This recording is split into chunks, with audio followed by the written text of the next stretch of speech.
Hi hello welcome to our channel. నేను మీ సిరి.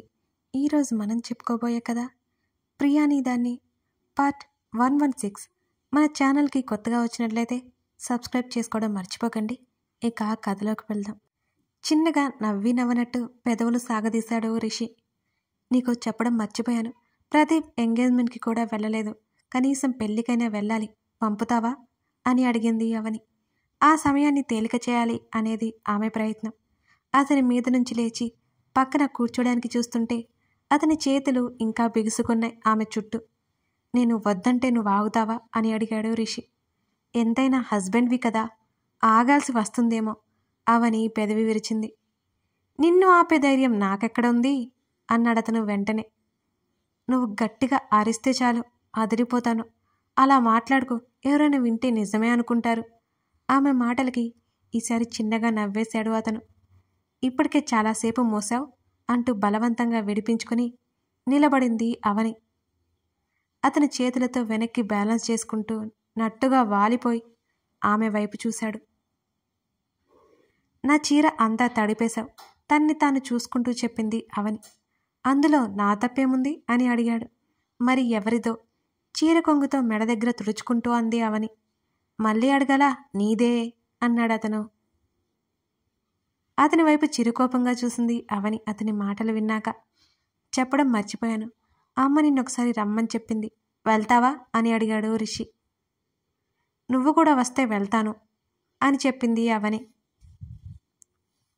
అతను ఏం చెప్పకపోవడంతో అయితే సరేలే, నేను వెళ్ళను, నాకు పనుంది అంటూ ఆమె వెళ్ళిపోవడానికి వెనక్కి తిరగగానే వీకెండ్లో వెళ్దాం అతని మాటలకి నవ్వేసుకుని అలాగే అన్నట్టు తల ఆడించి వెళ్ళిపోయింది అవని.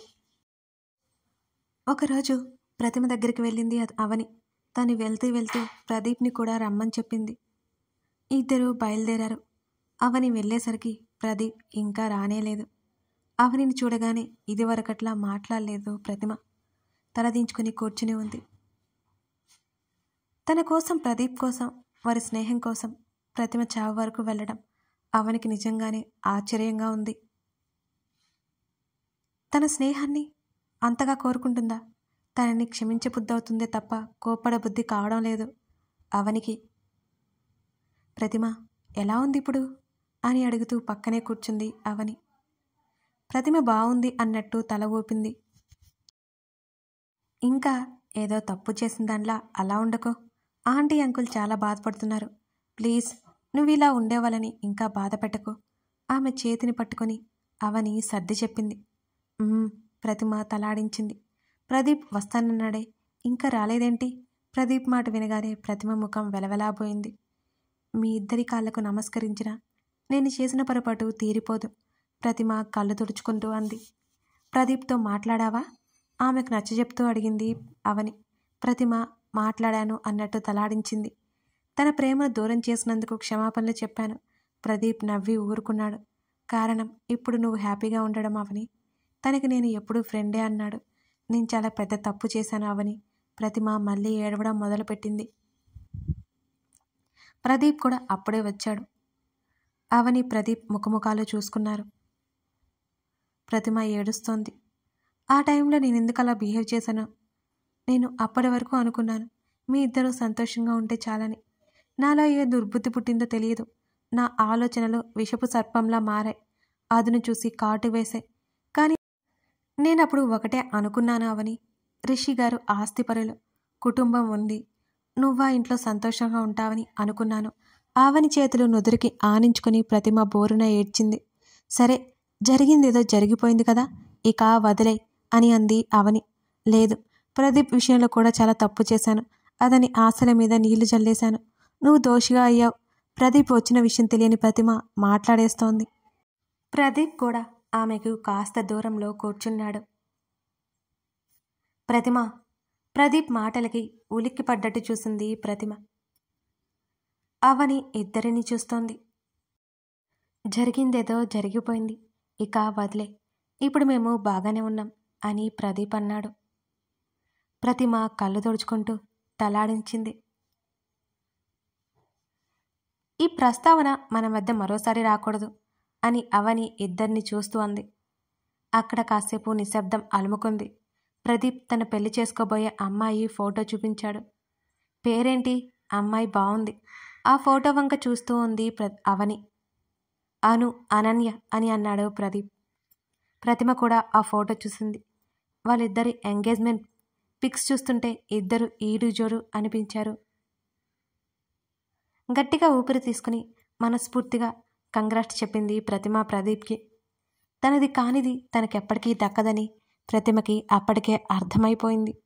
అవని విషయంలో ప్రదీప్కి అదే జరిగింది. ప్రదీప్ విషయంలో తనకి అదే జరిగింది. రిషి మొదటి ప్రేమించిన అమ్మాయి విషయంలో కూడా అదే జరిగింది. ఎవరికి ఎవరు చెందాలో, ఎవరికి ఎవరితో ముందే రాసిపెట్టి ఉంటుంది కాబోలు.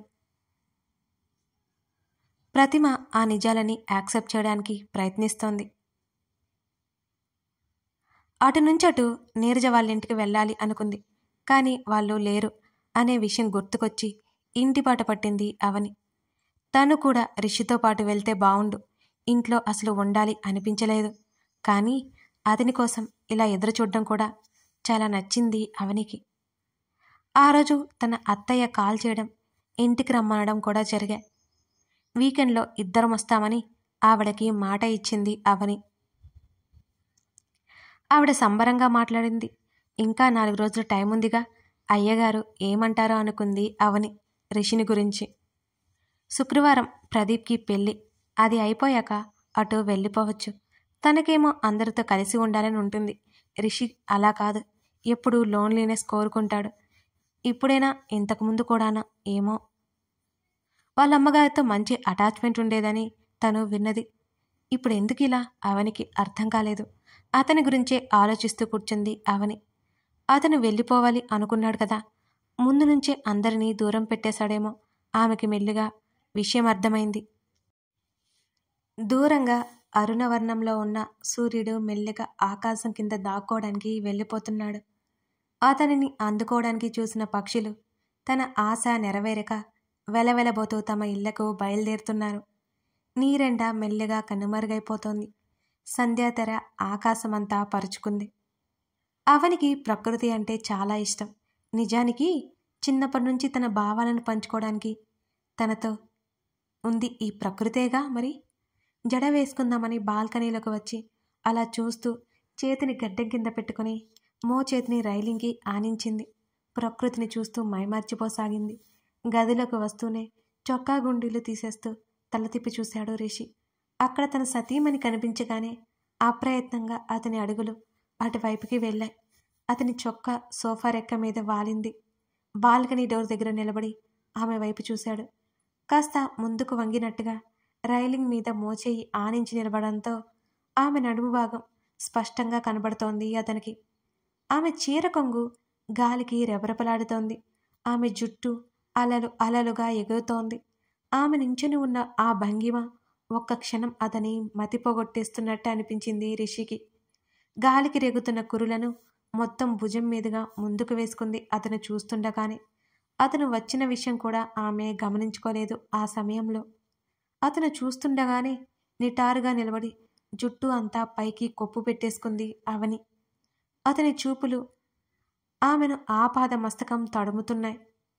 బాల్కనీలో ఉన్న పూల కుండీల వైపు వెళ్ళి ముందుకు వంగి వాడిని పరీక్షగా చూసి వెనక్కి తిరిగింది అవని. అక్కడ రిషి కనిపించగానే ఒక్క క్షణం ఉలిక్కిపడింది. అతను తననే చూస్తూ ఉండడం ఆమె గమనించింది. ఏమిటన్నట్టుగా కళ్ళు ఎగరేసింది. అతను సమాధానం ఇవ్వలేదు. ఆమెనే చూస్తున్నాడు. మాటలు రావతవనికి కిందకి వేలాడుతున్న చీర కొంగు తీసి నడుము దగ్గర దోపేస్తూ అతనికి ఎదురొచ్చింది అవని. రాకుండా చేస్తున్నావు కదా నువ్వు. అతని మాటలకి అదోలా ముఖం పెట్టుకొని ఒక్కటంటే ఒక్కరోజైనా నాకు అర్థమయ్యేలా మాట్లాడవా?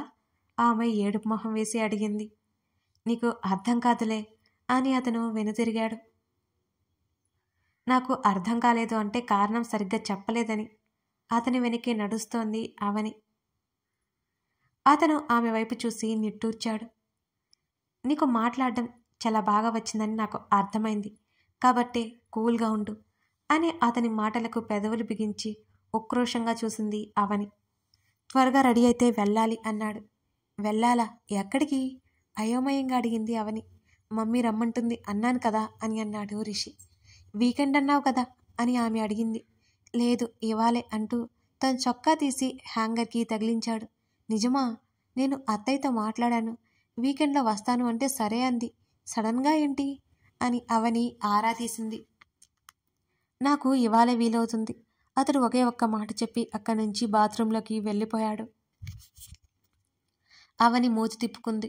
ఏంటో ఈ మనిషి, తనకు ఎప్పటికీ అర్థం కాడు. అతను వచ్చేసరికి అవని బెడ్ మీద చీర రెడీగా పెట్టుకుని ఫోన్ చూస్తూ కూర్చుంది. అతను హఠాత్తుగా వచ్చి ఆమె భుజం మీద తట్టి, చీరలు కట్టుకు నువ్వు అన్నాడు. అవని విస్తుపోయి చూసింది అతని వంక. అతని మాటలకి. ఎందుకు అని అడిగింది అదే ఆశ్చర్యంతో. ఎందుకేంటి ఎందుకు? ముసలమ్మలాగా అన్నాడతను టవల్ తీసుకెళ్లి హ్యాంగర్కి తగిలిస్తూ. అవని తెల్లమొహం వేసి చూసింది అతని మాటలకి.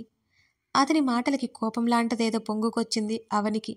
అతనికి ఏం తెలుసు తను చీరలు కట్టడానికి ఎంత అవస్థలు పడుతుందో అని. మీ అమ్మగారు నాకు ఇవే కట్టుకోమని చెప్పారు. నాకేమైనా సరదానా ఈ చీరలు కట్టుకుని వీటిని మెయింటైన్ చేయలేక చస్తున్నాను అసలే అని ఆవేశంగా అంది అవని. ఏయ్ ఎందుకంత ఆవేశపడతావు? అతను వెనక్కి తిరిగి ఆమె వైపు చూస్తూ అడిగాడు రిషి. లేకపోతే ఏం చేయాలి? నా బట్టలు తెచ్చుకునే అవకాశం ఎక్కడిచ్చారు నాకు? పెళ్ళైన తర్వాత మొత్తం ఇవే నాకు ఇచ్చేశారు. నీకేం తెలుసు ఎంత ఇబ్బంది పడ్డానో?